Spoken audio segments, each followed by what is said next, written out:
ঢাকা থেকে মাত্র ১.৫ ঘন্টার দূরত্বে এত সুন্দর একটা রিসোর্টে আমরা গিয়েছিলাম ডেলং প্যাকেজে মাত্র ২,০০০ টাকায়। ফ্যামিলি এবং ফ্রেন্ডসদের সাথে সময় কাটানোর জন্য পারফেক্ট একটা রিসোর্ট। যেখানে কিন্তু আপনারা চাইলে নাইট স্টেও করতে পারেন। সুইমিং, বোটিং সবকিছুই পেয়ে যাবেন এই রিসোর্টে। হ্যালো এভরিওয়ান, আসসালামু আলাইকুম। আমরা গিয়েছিলাম ডেলং প্যাকেজে। আর আমরা যাওয়ার পরে আমার মনে হয়েছে যে আমি পুরা প্রকৃতির সাথে মিশে গিয়েছি। কারণ এত বেশি ন্যাচারাল আর চারদিকে শুধু সবুজ আর সবুজ। কটেজ গুলো খুব বেশি সুন্দর এই রিসোর্টটাতে। আর আমরা যাওয়ার পরে আমাদেরকে ওয়েলকাম ড্রিঙ্কস দিয়ে ওয়েলকাম করা হলো। ওয়েলকাম ড্রিঙ্কস এ ছিল ওয়াটারমেলনের জুস, যেটা খেতে বেশ ভালো লেগেছে।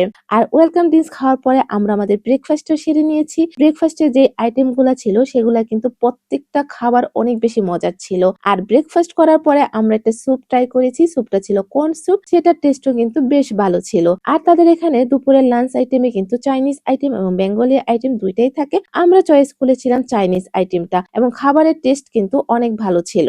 খাওয়া দাওয়া শেষ হয়ে গেলে আমরা পুরো রিসোর্টটাই ঘুরে দেখেছি। আসলেই অনেক বেশি সুন্দর। যারা একটু নিরিবিলি পরিবেশে ফ্যামিলি বা ফ্রেন্ডদের সাথে সময় কাটাতে চান, অবশ্যই এই রিসোর্টটা আপনারা চয়েস করতে পারেন। যারা বেবি নিয়ে আসবেন তাদের জন্য কোনো প্রবলেম নেই, কারণ বেবিদের জন্য এখানে প্লে জোন আছে। আর আপনারা চাইলে সুইমিং, বোটিং সবকিছুই করতে পারবেন এই রিসোর্টে। যারা ১০ জনের বেশি আসবেন একসাথে তাদের জন্য কিন্তু একটা রুম ফ্রি দেওয়া হবে ডেলং প্যাকেজে। বাট ১০ জনের কম হলে আলাদা করে আপনাদেরকে রুম বুক করে নিতে হবে। একদমই প্রাকৃতিক সুন্দর এই রিসোর্টটাতে কিন্তু কটেজ গুলা অনেক বেশি সুন্দর। যারা নাইট স্টে করবেন, এত সুন্দর সুন্দর রুম গুলো আপনারা পেয়ে যাবেন নাইট স্টে করার জন্য।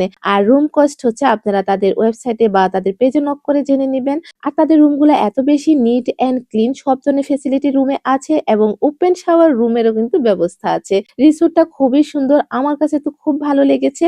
রিসোর্টের ছোট ছোট কটেজ গুলা এত বেশি অ্যাস্থেটিক, এত বেশি ফটোজেনিক যে আপনি পুরাটা সময় শুধু ছবি তুলতে তুলতে চলে যাবে। তারপর আমরা বিকালে স্ন্যাক্স খেয়েছিলাম, সাথে চা ছিল, চাটাও কিন্তু বেশ ভালো লেগেছে। আর তাদের এই রিসোর্টটাতে কিন্তু আসতে হলে আপনাকে ঢাকা থেকে একদম সোজা গাজীপুর চলে আসতে হবে। কারণ গাজীপুরের পাচুলিয়া গ্রামেই হচ্ছে তাদের এই রিসোর্টটা। গুগল ম্যাপ দেখে কিন্তু সহজ রাস্তায় আপনারা চলে আসতে পারবেন।